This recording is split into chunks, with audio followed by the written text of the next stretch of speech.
তুলসী মন্দির থেকে পাতা তুলবেন, পাতা কিন্তু রাধার হাতে দেবেন, কৃষ্ণের পায়ে দেবেন। আচ্ছা, কৃষ্ণের পায়ে কটা তুলসী পাতা দেবেন কারো জানা আছে? আজকে জানতে হবে কিন্তু আপনাদের। কৃষ্ণের পায়ে কটা তুলসী পাতা দেবেন? কেউ একটা বলেন, কেউ দুটো বলেন, কেউ পাঁচটা বলেন।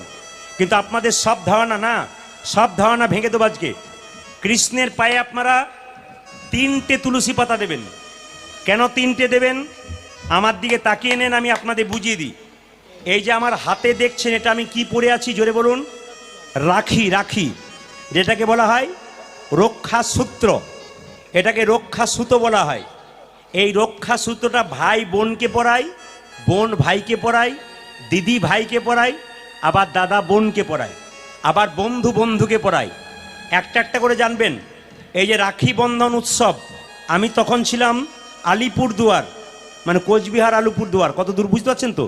ওখানকার ছেলে মেয়েরা আমার হাতে রাখি বেঁধে দিয়েছে।